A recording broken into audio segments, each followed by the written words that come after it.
Ramyan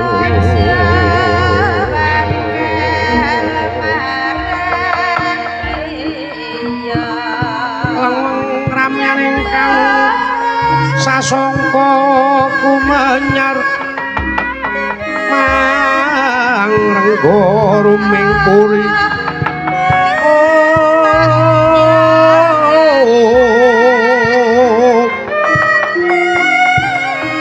mangkin tanpa sirih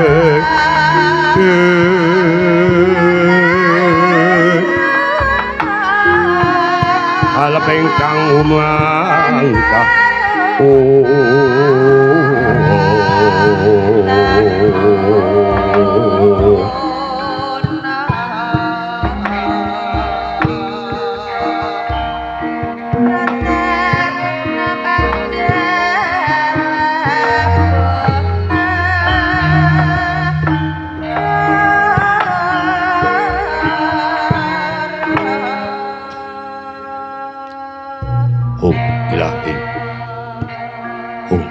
awit namastu purnama sidam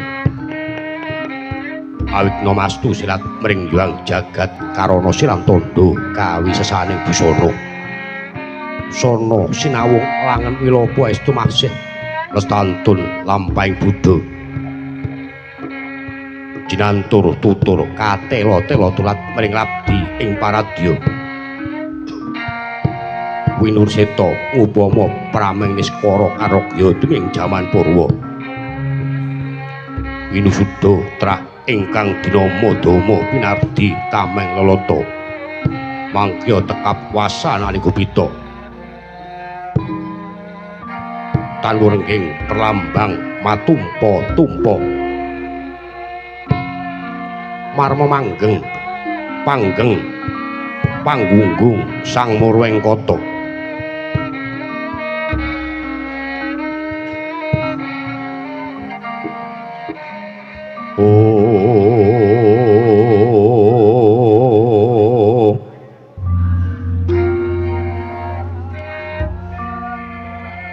anangge negari pundi to ingkang kaekwadi dosa Purwa eka marang sawijadi linuwe dosa 10 Purwa wiwitan senadyan kathah titahing dewa ingkang sinangga ing pratiwi kinangsungan ing akasa kinapit ing samudra rajak sami anggana raras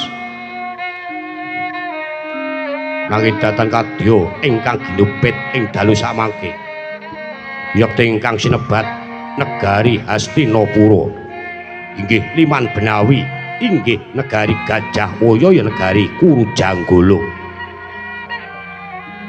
pramila winasta negari Hastina karna duking muni ingkang yasa Prabu Hastimurti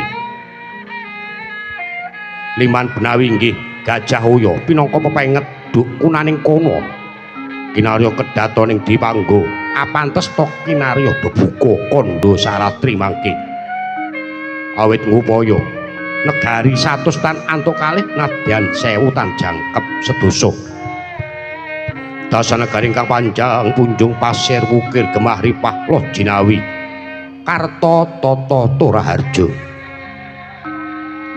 wanagung imbanging gunung hanggung ireteksa muri lestari run temurun trah tumeras daya sami regu regenging lingkungan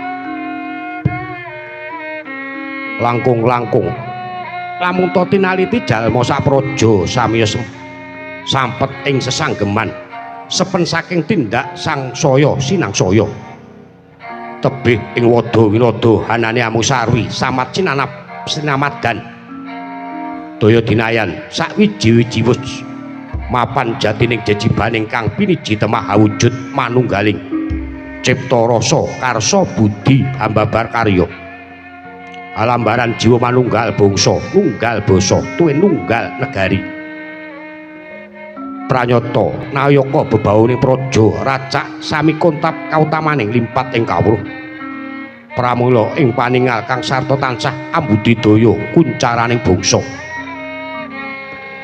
luhuring Nalendra Wasupitri Brahmanarsi sami gentur tapane mateng semedine manteng pangestine ingkang ginawanta muhung rahayuning kawula miyang tentreming bawana.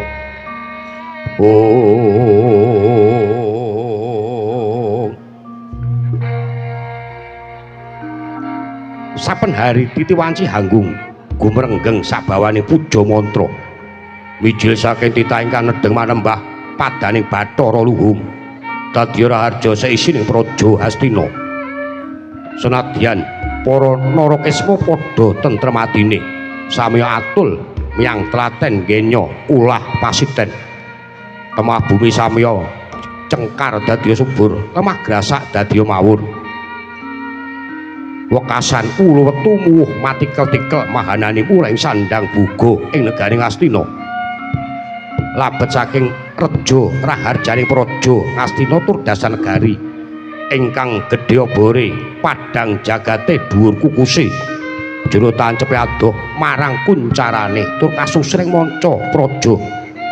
Pramila datan nami mokal lamun akeh para ratu manca negari ingkang sami gandrung kayungyun labet memitran sabet kekadangan ingkang sami aliru duta agung minangka tandha Sesutresna.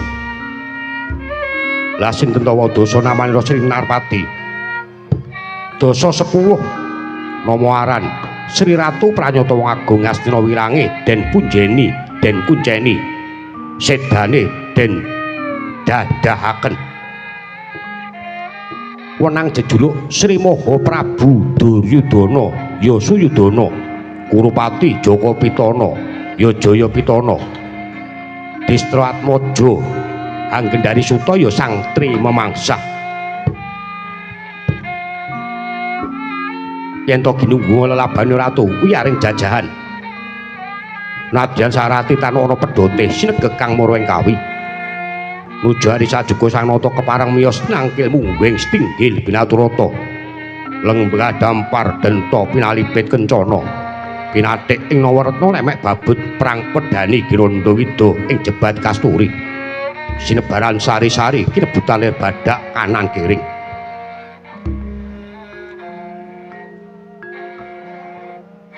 Sinten tawa ingkang kepareng caket mangarsa kaliyan sang nata lenggah mabukuh amari kelu muka lir kunjeming Bantala pepatih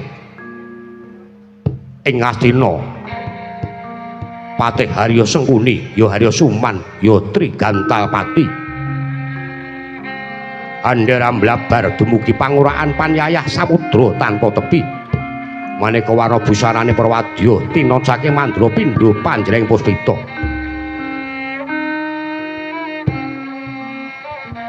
Ingkang amrwani horeg nalika semana nampi rawuhnya ingkang eyang ing Talkanda awawisik Sang Mahatma Resi Warabisma sumara tejane dangah-dangah pasuryane pindho tembaga sinangling.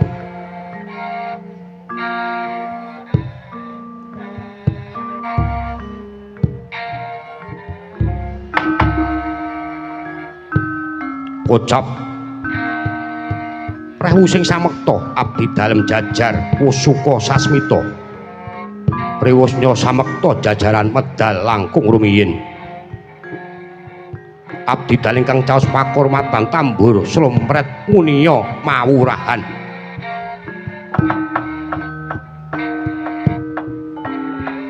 senjata ageng punya ambal-ambalan horeg suarane Prawadya solah bawane nganti kaya gabah dening teri.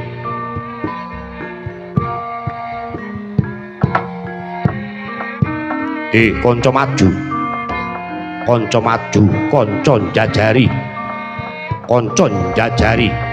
kanca maju sak sek jalek kanca maju kanca njajari song bilap katon gumebyar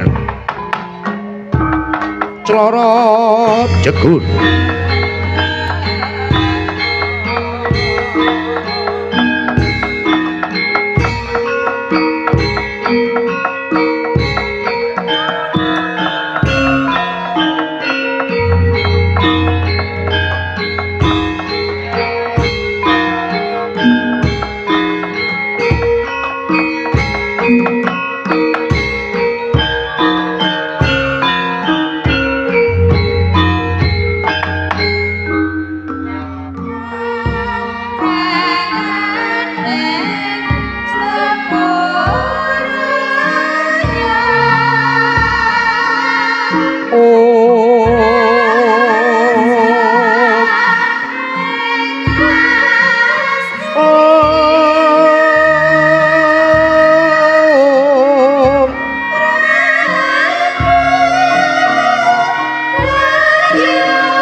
sangka wayah nyolagya kumaras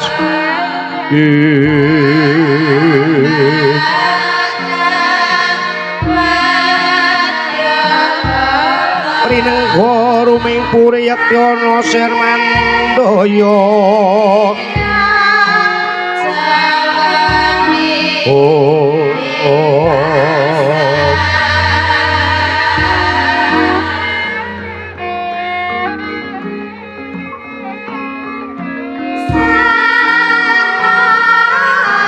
Mandaya sekaring Wisma Jaladi kapitaning Surya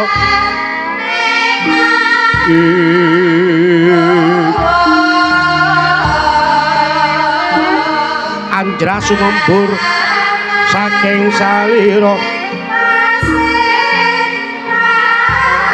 risang sekaring Narendra Romasmara Dewa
Sri Tinon Pasewagan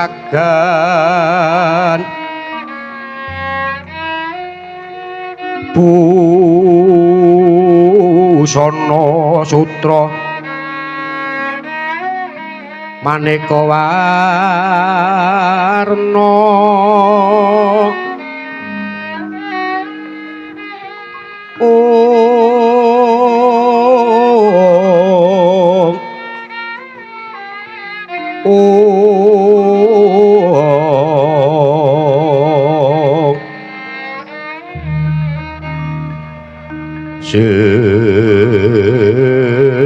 Sebak puspiteng Udyana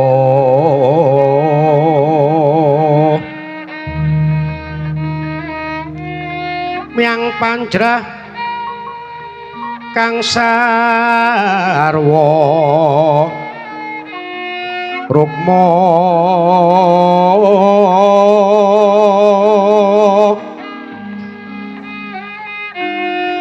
renggeng manik nara wata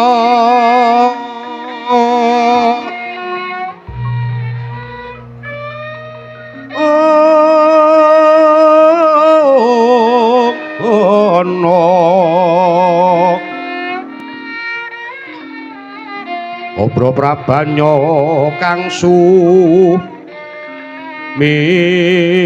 mirat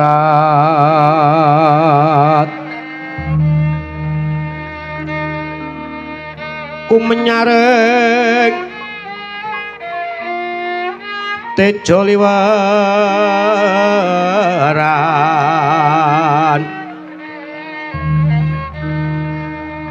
lerki laci siring tadet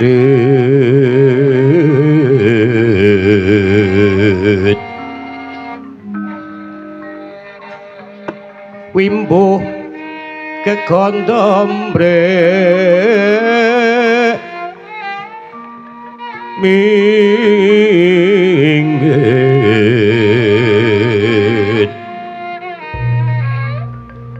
kati uping maruta marutamando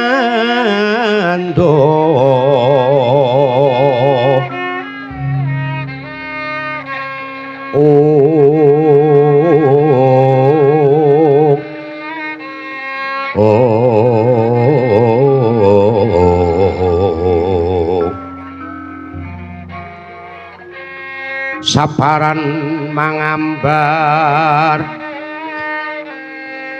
unggas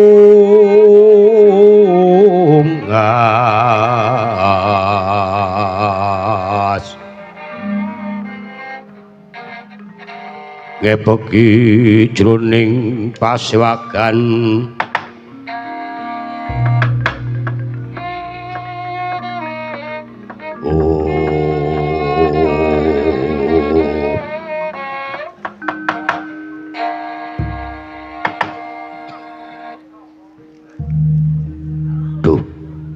pepunden kula wonten ing Madyapada prapteng delahan eyang persasat negari ngastina kadidine kajugrukan ukir sari kaleban samudra madu inggawe trawuhipun Kanjeng Eyang krana nalika Kanjeng Eyang dereng rawuh persasat negari ngastina menika peteng dedet leliwengan pindho bangun kasabuting lebu mboten nama mokal anggen kula ngentosi rawuhipun Kanjeng Eyang pepindhane kadidining ngentosi kumambanging sela Kresna Sileping Baita Gabus nanging sasampunipun Kanjeng Eyang sampun rawuh biar padang trawangan kadidine lumampah wanci panglong kapapak obor sewu krana saking pandugi kula inggih namung Kanjeng Eyang ingkang kedugi saged minangka dados kawidamar pepetenging manah kula ya ingkang menika kejawi ngaturaken gunging panuwun ingkang tanpa upami nanging ugi nyuwun gunging samudra pangaksami dene rawuhipun Kanjeng Eyang sanget-sanget kula pondhongi mangarsa Eyang Resi Mahatma Wara Bisma jagat Dewa Bathara wayahku Duryudana gawok lan ngungun rasaning manahipun Eyang ing Talkanda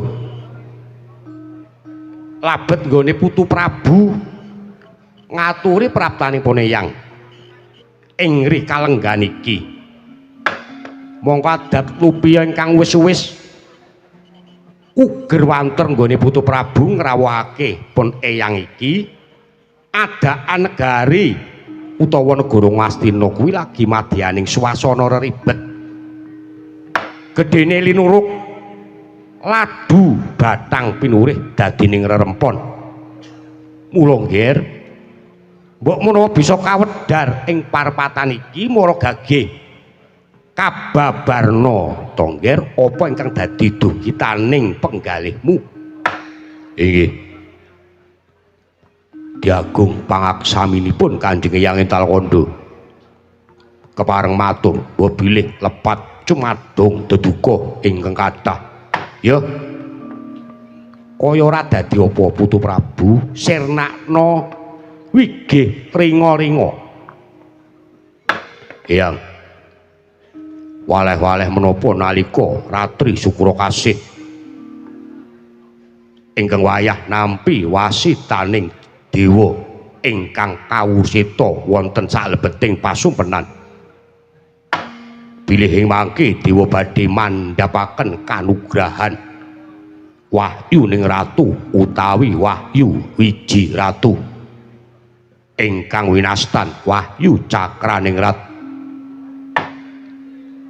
ujaring wasita ingkang sampun kula tampi sinten to ingkang saged kadunungan wahyu cakraning rat menika ing benjang ingkang saged nerusaken sejarahing ratu saged jumeneng nata saged ambawani jagat lan pinardawa kamulyanipun pramila paduka Kanjeng Eyang kula rawuhaken menika saestu namung badhe kula suwuni sabda tama tuwin igu partikel rene menika Jawata badhe nurunaken wahyu ning kraton sinebat wahyu cakraning rat prayoginipun lampah kados pundi yang kepareng paduka Kanjeng yang paring dawuh sabda tama eyang ing Talkanda anjreng kang puspita arum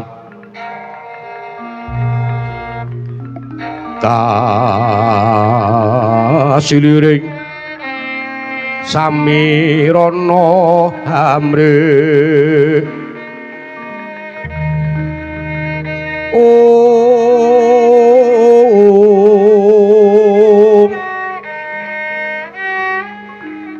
sekar gadung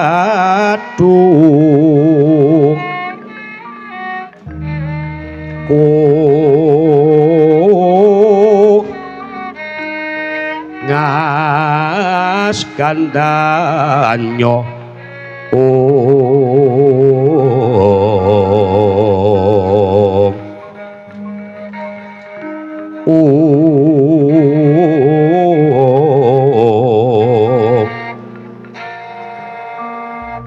mawe raras retnaning driya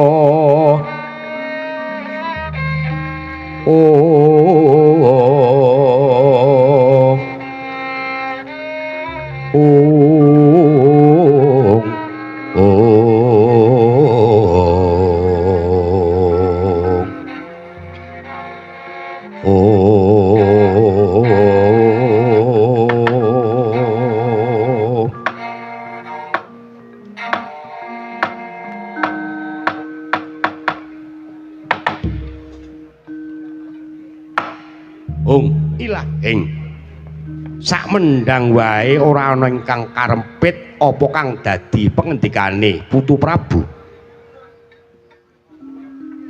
Poneyang wis bisa nampa kanthi trewaca lan yektine Poneyang ing Talkanda uga wis uninga lamun kalenggan iki Jawata bakal mudhunake wahyu ning ratu kang sinebut wahyu cakraning rat. Mula Putu Prabu banjur ngrawuhke Poneyang iki krana Putu Prabu kaya ana rasa mangu-mangu nedya gayuh apa ora ngono to inggih kasinggihan mekaten Kanjeng Eyang jagat Dewa Bathara lah yen ngono kalenggan iki ingkang dirembug luwih dhisik ya kuwi babakan wahyu Putu Prabu wis pirsa munggah apa kang diarani wahyu iku sejatine apa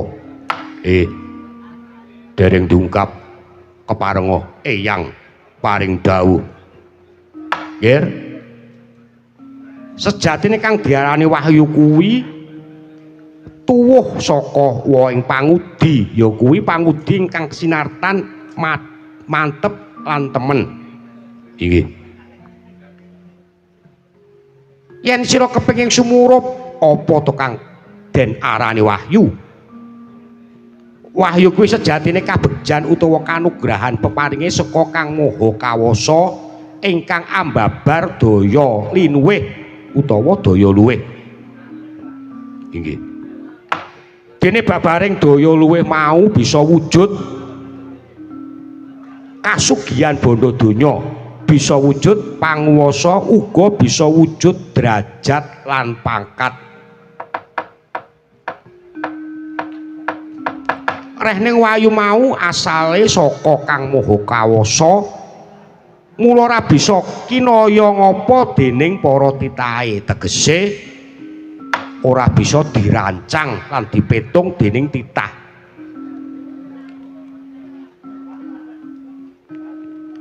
jejering titah mung sakderma kanggonan utawa kadunungan inggih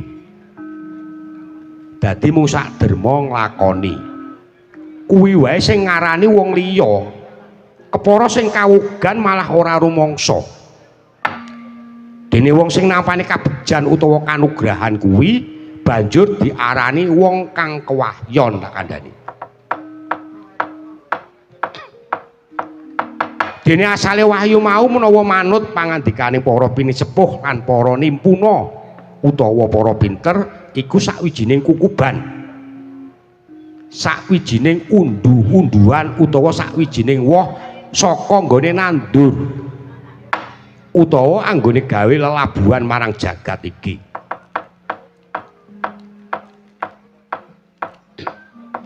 Munggo sing nandur iku bisa awake dhewe nanging uga bisa leluhure.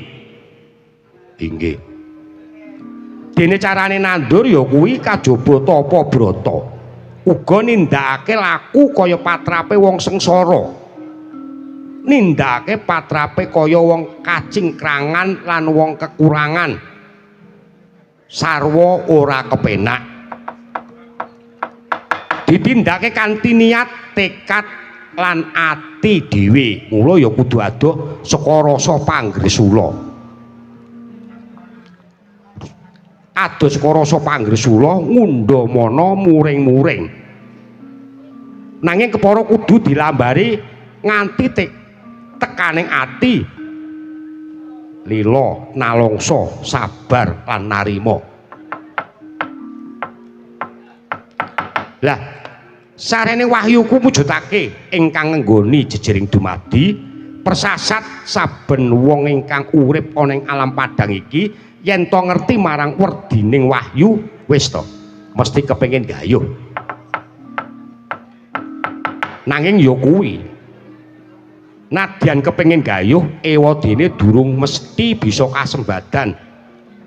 Ya mung titah ingkang katarima dening Kang Murbeng dumadi antarane ngono kuwi nggih Putu Prabu. Nggih. Jebul awrat sanget caranipun gayuh wahyu menika Kanjeng Eyang. Ya pancen angel, pancen angel. Ora saben wong bisa. Cara carane keprigelan kuwi bisa disinau. Ning anggere tekan nggon kewahyon kuwi angel. Mergo wong nek kewahyon kuwi obah mamah menggok ngemplok apa-apa sarwa kepeneran kuwi jenenge wong kewahyon. Wong kewahyon lan ketrima beda karo wong sing ora ketrima. Suket godhong dadi mungsuh selagine duwe penemu bener wae mesti disalahke wong. Nek wong ra kebeneran kaya kuwi tumindak apa wae sarwa-sarwi kleru. Putu Prabu sing jenenge siji pesti, loro jodoh, telu wahyu, papat kodrat iku ana astane Gusti Kang Mahanasa. Dadi senajan diuyaka kaya ngapa, senajan digedhongana, dikuncenana, nanging ing durung pestine saikti tangeh lamun kelakone. Jer krida budidayane menungso tan kuwawa bedah kutaning pasti. Tan prabeda kaya gayuh wahyu uga mangkono nggih. Yen pancen wahyu kuwi sak mengko bakal dadi kanugrahane Putu Prabu Duryudana pilih mergane kuwi nggih. Mungguh apa to sejatine wahyu. Nah, mula jumbuk lawan pangandikane Eyang ing ngarep yen wahyu kuwi sakwijining kabejan utawa kanugrahan peparing saka Kang Maha Kawasa ingkang bisa ambabar daya luwih. Mula nggih Putu Prabu tak aturi supaya budidaya gayuh wahyu kuwi nggih. Krana yen kasembadan gayuh wahyu iku mau mestine bisa murakapi. Murakapi kanggo keprabonmu, kanggo negaramu, kanggo murakapi sentanamu lan mestine wae uga murakapi kanggo kawulamu. Nanging ndak suwun nggonmu gayuh wahyu mau tetep nganggo dalan sing rahayu. Kanthi ateteken ati suci pepayung budi luhur. Putu Prabu. Nggih. Matur sembah nuwun Kanjeng Eyang. Paman Arya, kula wonten dawuh nggih. Kados pundi wawan babakan tumuruning cakrane rat menika kula kedah gayuh menapa mboten Paman Arya menawi saking pamrayogi kula nggih paduka jumeneng nata wonten negari Ngastina menika sampun mataun-taun mongko nyatanipun kawibawan kamulyan kanalendran sedaya sampun saged rinegem dening paduka anak Prabu Duryudana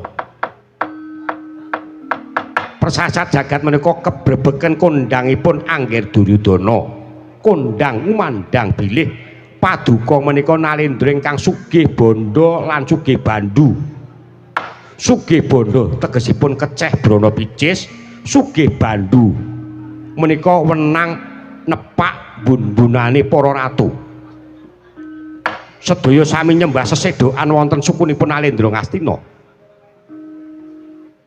dasaripun wiyarit negari Ngastina menika nggih sakyajana parsegi jagat boten wonten ingkang sami inggih ageng inggih agung tur nggih kuncara sampun to nggih kula kinten kok boten wonten ginanipun dadak gayuh wahyu kosek Suman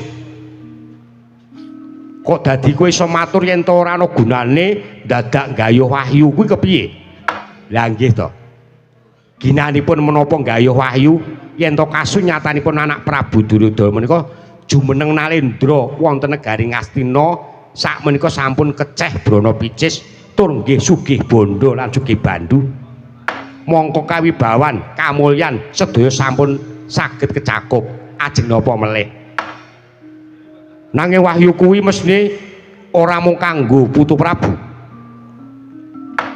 ora mung kanggo Putu Prabu Duryudana pripadi nanging kanggo tentreming negara lan mulyaning para kawula negari Ngastina menika tanpa dadak ngangge gayuh wahyu sak menika sampun tentrem tur nggih sampun mulya kawulane kok kowe bisa matur kaya mangkono kowe bisa matur yen to negara Ngastina kuwi tentrem lan kawulane padha mulya uripe coba aku tak takon apa kowe tahu dadi nayakane praja kuwi tau tetinjo niti priksa kawulamu luwih-luwih kawulamu sing ana ing Karang Pradesan monggo sak ngertiku negara Ngastina sing jaremu negara sing sugih blegedhu keceh brana picis nanging kasunyatane jebul isih akeh para kawula kang uripe padha kacingkrangan ora mung sing padha manggon ana ing Kutagara nadan ingkang ana Karang Pradesan uripe isih akeh sing kekurangan banjur bondo negara Ngastina sing akeh semene iki kira-kira mlayune ana ngendi senguni mlayune ana ngendi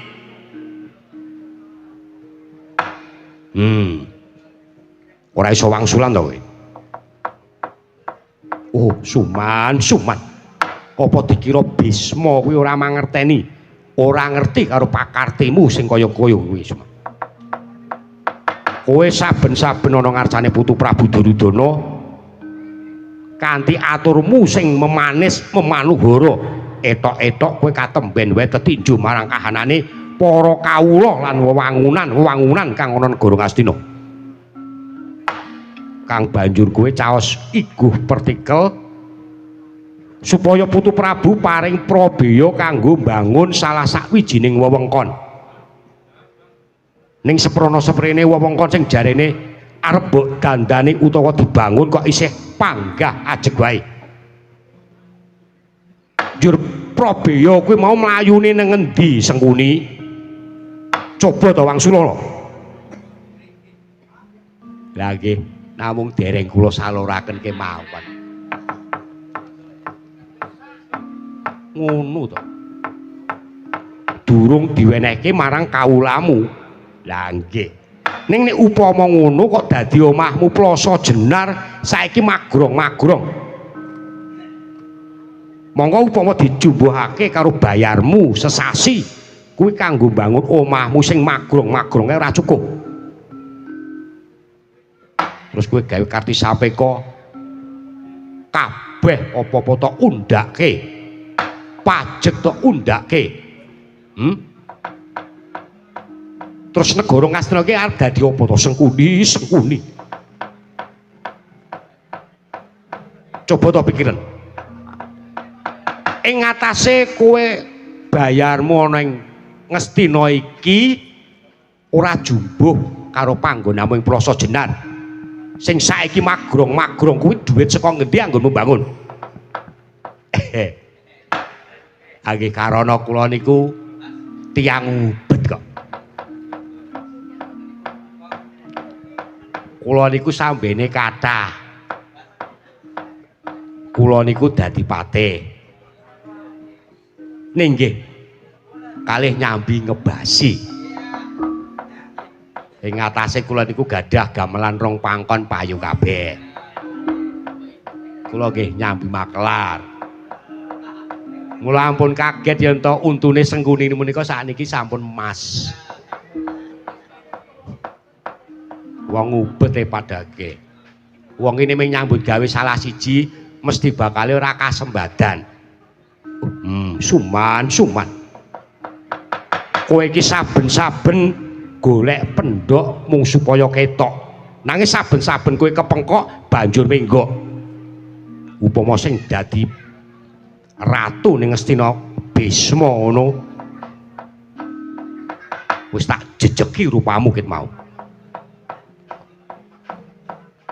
bejanipun mboten jenengan sing dados ratu sampun eyang paman Sengkuni sampun parepatan ageng menika mboten namung diya rembag samenika Bapa Durna kados pundi iku partikelipun Bapa Durna oh kandha kuduk monyor-monyor swaluk gimbal gamana gaupun ana ngger yen tumrap ingkang Bapa Sukalima menika wahyu menika sejatosipun mboten wonten wahyu menika tumrap kula namung pengaran-aran namung mandheg dadi jeneng kula ngantos sepriki menika dereng nate kok wahyu menika wujudipun kados menapa umpaminipun yen ngepasi wonten cleret utawi cahya sing bakal tumiba dilalah wonten cleret cahya sing jare tiba teng ngranipun sawijining jago menika terus domong yen jago mau kewahyon terus bakal coblosane bakal menang terus dadi lurah ha niku ya mengaya wara lah mung lintang pindah utawa ndaru pindah kok nggo diotak-atik gathuk dados kula nderek garis ngandhapi dhateng aturipun Adipati Sengkuni yen boten sah mawi wahyu paduka anak Prabu menika jumeneng Nalendra menika sampun ketingal kawibawanipun kosik to Durna jeneng sira kuwi sawijine pendhita nanging lha kok kaya dudu panemuning Brahmana ora jumbuh karo adeg-adegmu nggih sami-sami pendhita nanging bab adeg-adeg yen tumrap kula benten lan benten pemanggih menika tumrap kula limrah Durna kowe ning negara Ngastina iki dapukane dadi pujangga lan gelare pendhita kuwi lenggane tembung ngepen barang sing nyata nanging uga disebut pendhita kuwi dipundi lan ditata dipundi ilmu batine ditata solah bawane ning kok kaya ngono panemumu Durna lho niki ngrembug bab wahyu to kula bab anane wahyu niku tetep boten percaya wahyu menika mboten nonton monggo tumraping Begawan Bisma wahyu kuwi ana nanging tan kena kinaya ngapa merga wujude kabejan utawa kanugrahan nanging kasunyatanipun nadyan ujaripun sampun saged kasembadan utawi kadunungan wahyu ning nyatanipun gesangipun nggih panggah ajeg kemawon boten mulya tuladhane sapa contonipun para Pandhawa menika sing jarene do kasembadan gayuh wahyu nganti pirang-pirang wahyu sampun dipun gayuh wahyu Widayat wahyu Kabulayat Jati wahyu Pancatunggal wahyu Trimanggala wahyu Pancasari lan sak teruse nanging pundi nyatanipun Pandhawa jarene doleh wayu ning uripe nyatane nggih tetep do rekoso, tetep do melarat, do tetep kedusang-dusang. Kuwi merga durung wae tiba titi mangsa kala. Nanging wis tekan titi wancine mesti bakal padha ngunduh menyang tandurane. Malah kepara ndayani kanggo para kawula. Lah saniki cetha mawon to Begawan. Angger Duryudana menika tanpa dadak nggayuh wahyu, nanging sakmenika gesangipun nggih sampun mulya. Niku, yo wis sakarepmu. Wis kentekan akal aku dikandhani apik-apik, nanging isane mung padha wangkal, wangkot lan ngeyel. Sampun. Nuwun sewu Yang. Kula wonten mriki menika ngadeg jejeg setunggaling nalindra ingkang wenang masesa. Nanging ora wenang kawasesa. Kula pengin ngereh nanging moh direh. Kula kepengin digugu nanging moh gugu. Tuwin kula boten mawi etang-etang apa wong tuwa, apa bocah enom, apa wong liyandrayan, apa waris dhewe, apa kerandah, apa kuwi pepunden persajan kemawon. Babakan menika kula doyong condong dhateng pangandikanipun Paman Haryo Sengkuni miwah Bapa Pendhita Durna. Menawi salebeting saged jagong menika mboten sarujuk kalian raosing manah kula, nyuwun sewu. Nadyan derajat menapa kemawon tetep dados mengsaipun Duryudana. Sigra yen permana ganca, sigra ngrakit nawang sasangka.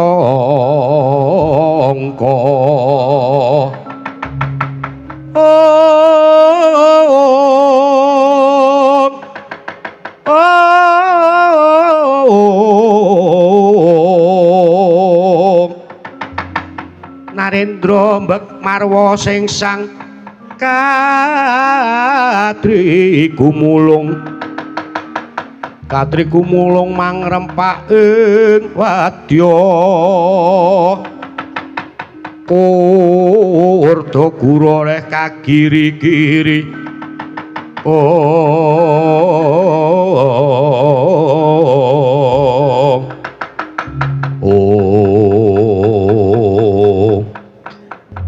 jagat diwuh Bathara ladalah Duryudana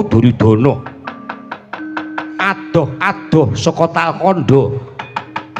Aku tekan negara Ngastina iki ora nggok mundhuk saka karepku dhewe, nanging perga bot-bote ngabot pun kaki kepengin gawe legane atimu. Krana aku ya mbok aturi bareng pirang-pirang kalimputmu aku ingkang saguh ngelingake. Mongko ya nganggo dasar bebener, nanging ngopo to sebabe? Bareng ora condong karo pengangen-angenmu, aku wong tuwa malah banjur tok cutat kaya werjit, cacing tok gusak kaya manuk. Mbok getak kaya kidang menjangan. Lah dalah. Jebul negara Ngastina iki sing wis ora ana pernatan kang becik, nyatane wae sing mandegani ora mundur saka pitutur, ora mendo saka pangrerepa. Dasare sing do dadi serati-seratine, sing do eneng kiwa tengene uga mangkono. Ora ngajab gawe tentrem, ning malah senengane malah mung do gawe urup-urup ngelincipi carang apa-apa sing ati ngandaka. Negara Ngastina kang mauna rasa indah jebul saiki wis panas perbawane. Gunane apa aku nunggoni kondur menyang Talkanda ki?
mangsa getun geduwung ngaturi rawuh Hyang Mahatma Resi Wara Bisma.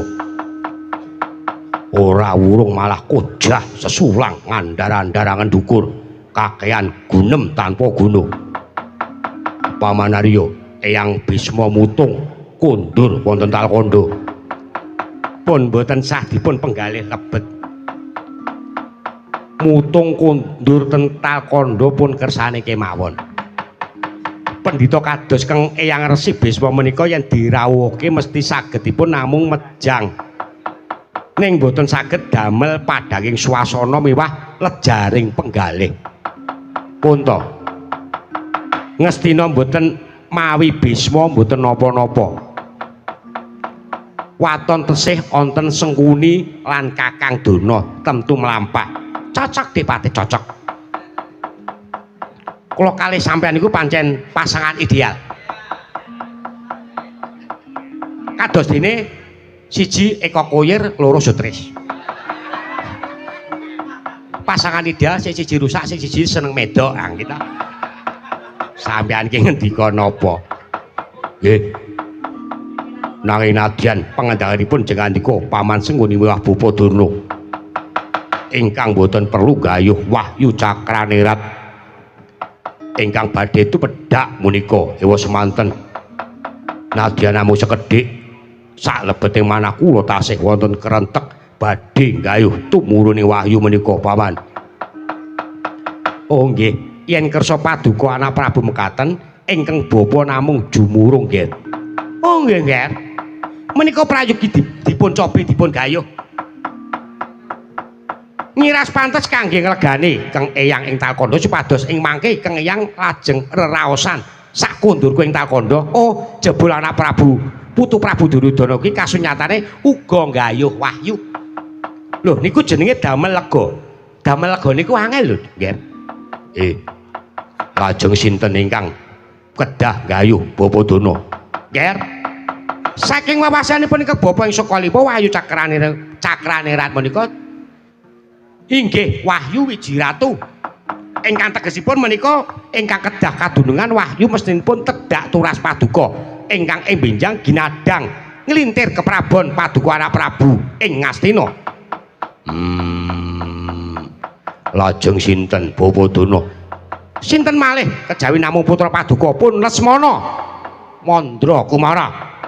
Pramila kadhawana wayah Kang Lesmana Mandra Kumara suwados nyaket pisowanipun wonten ngarsa paduka nodi kangge gembleng ing keputra purun nglampahi priatos napa boten?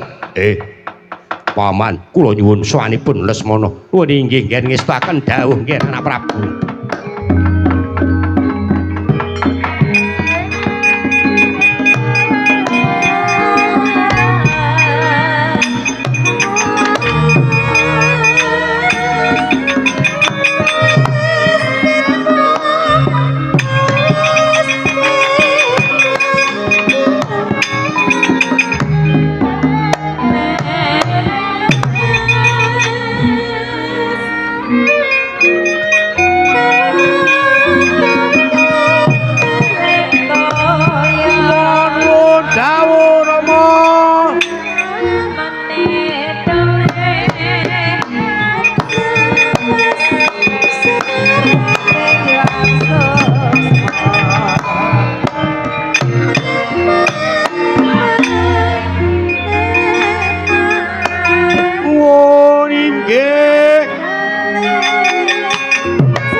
Sinowati jagat kinari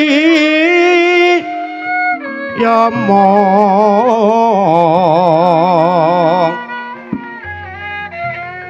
Mbak lumembak ombak ing samudra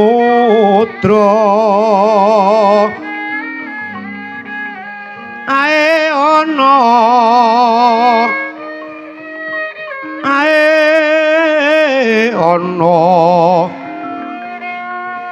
bale lumut ambreganggeng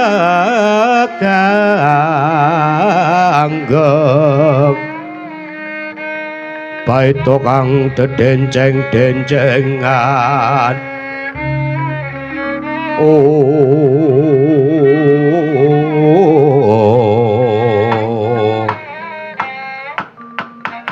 jagat Dewa Bathara wis marak nyaket marang ngersaning Panama anakku bocah bagus Lesmana Mandra Kumara becik praptamu sowan ana ngarsaning Panama Lesmana nuwun inggih Kanjeng Rama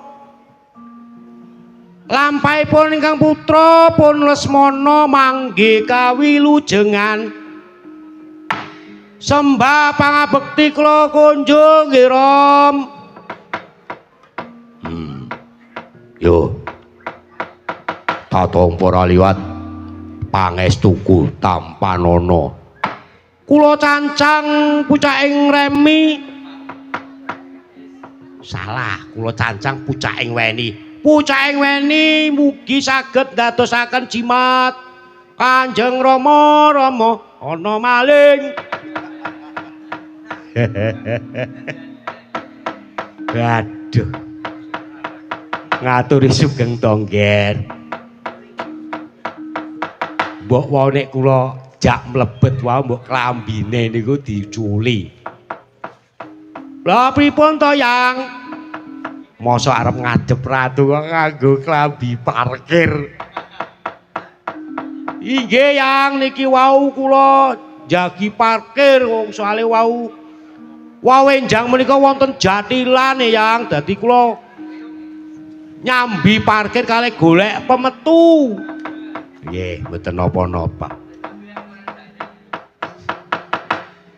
kula menika nadyan kula anak ratu ning srawung kula menika nggih kedah manunggal kalih para kawula Yang nggih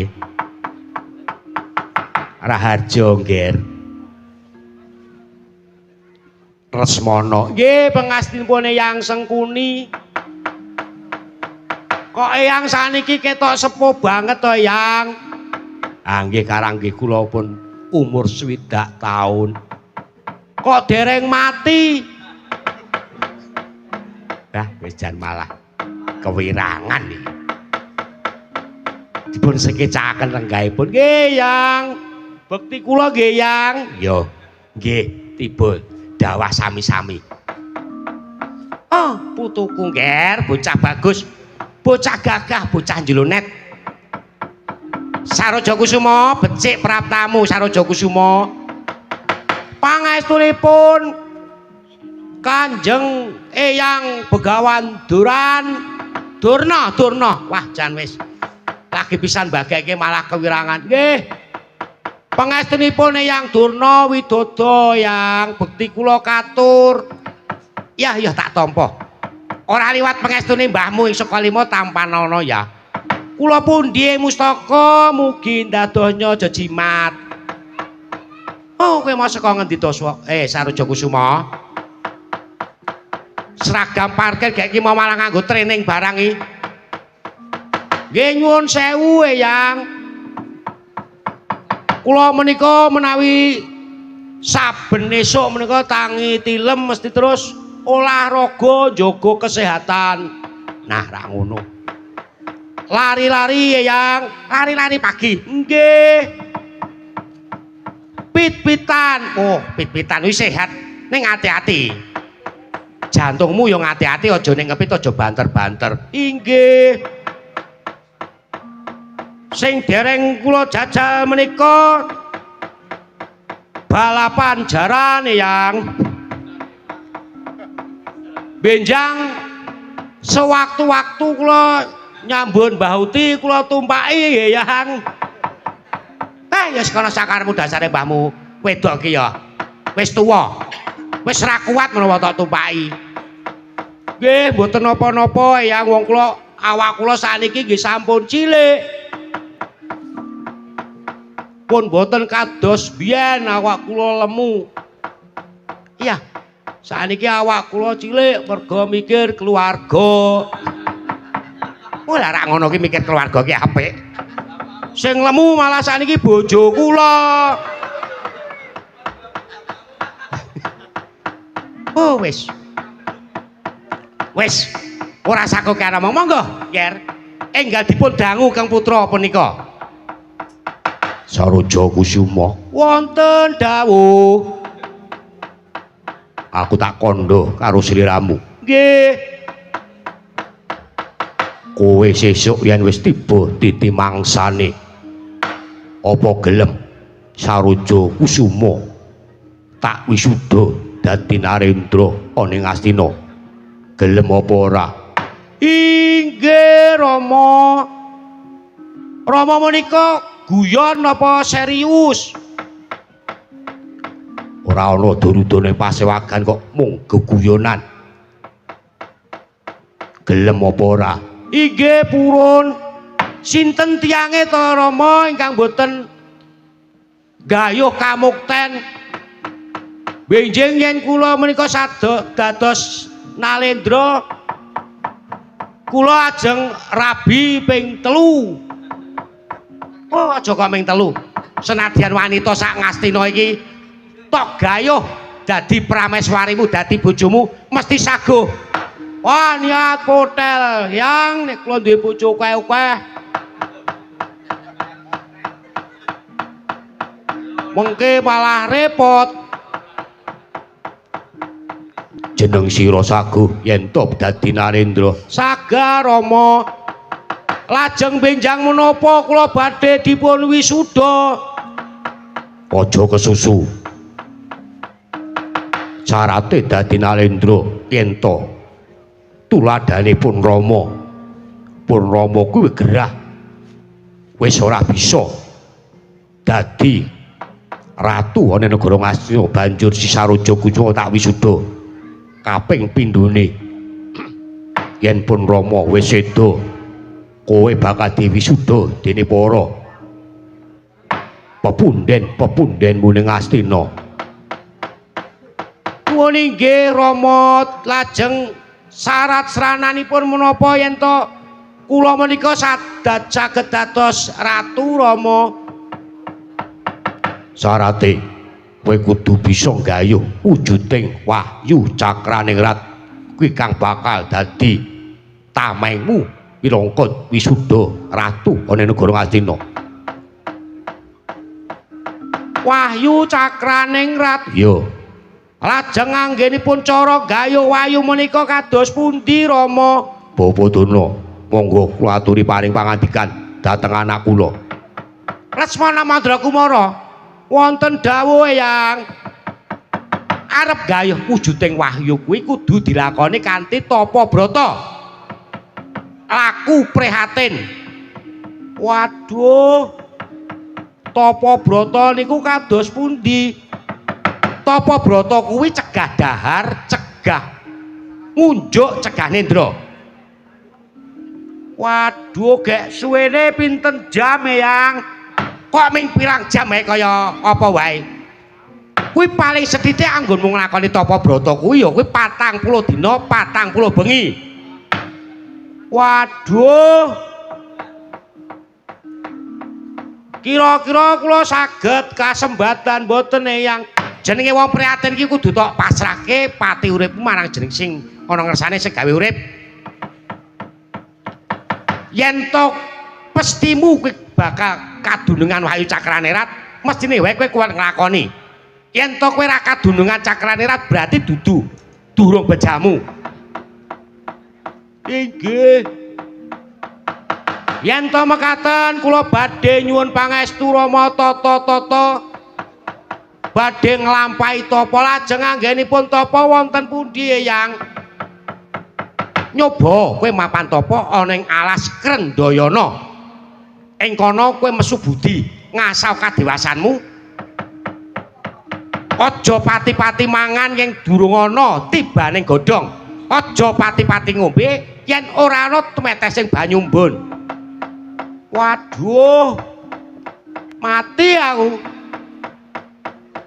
Menawi beto kacang ora oleh. Menawi beto kopi kalih tremos wae kowe apa meneh ora oleh. Kowe kudu cegah dahar, cegah ngombe. Aja nganti turu. Wah. Menawi beto radio angsal boten. Radio arep nggo apa? Ajeng nggih kula ngrungokke wayang dalange Ki Hadi Samidi. Dalang rusuh kula seneng Eyang. Wah kowe ya ora kena. Nian kok alas malah demite do joget krungu lagu Liwung. Wis Ger. Aja kesuweni wektune wis mepet. Wis wektune mepet saiki kowe mangkata menyang alas Krendayana utawa alas Krendayana. Nganggo sangu madhep mantep tekadmu kudu tumekat temenanan. Inggih Kanjeng Rama, anakku Lesmana piye? Keparang ingkang putra pun Lesmana badhe bidhal wonten alas Krendayana lan nyuwun didongaaken yen to samangke kula sampun kelampah wonten alas Krendayana mangke kula dipun dongaaken supados kula saged husnul khotimah. Aja ngawu gawar-gawur. Lah kula nggih mesti mati to apa Rama? Aja kaya mangkono. Siji pesti loro pati kuwi Gusti sing nemtokake gagih mangata tak sangoni donga pangestu. Inggih Kanjeng Rama Eyang Sengkuni kula nyuwun pamit Eyang. Inggih ngatos-atos nggih. Ngatos-atos mugi saged lebda ing karya. Ampun negake kula Eyang boten kula badhe ndongaaken wonten sak jawining alas Krendayana badhe kula gelar tahlilan. Nggih matur nuwun. Eyang Durna kula nyuwun pamit. Ya, sing ati-ati. Aja kaya bocah cilik muga bisa lebda ing karya. Nyuwun pamit Rama, kula nyuwun pamit Rama. Yo sing ati-ati anakku bocah bagus.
Arya Sengkuni Bapak Pendhita Durna wonten dawuh nggih anak Prabu wonten dawuh nggih paribasan kadidine ndelehke anak wonten sak pinggiring jurang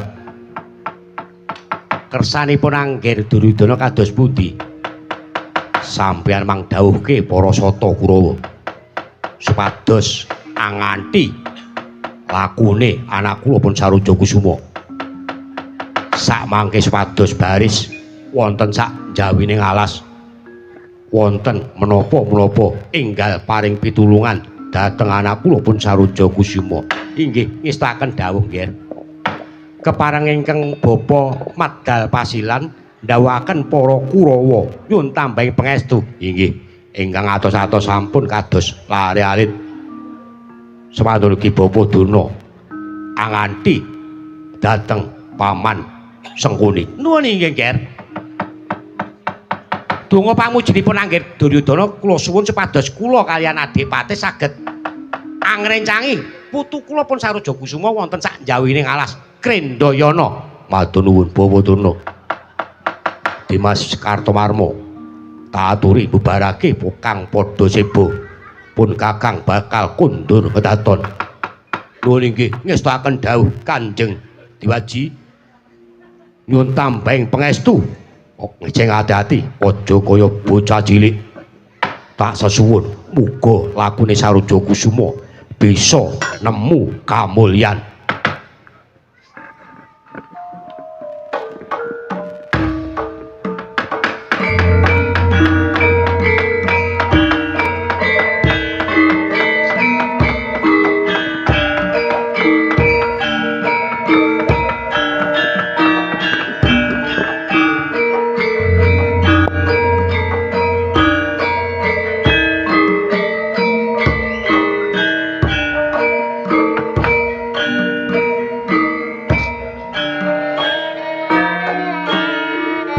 Oh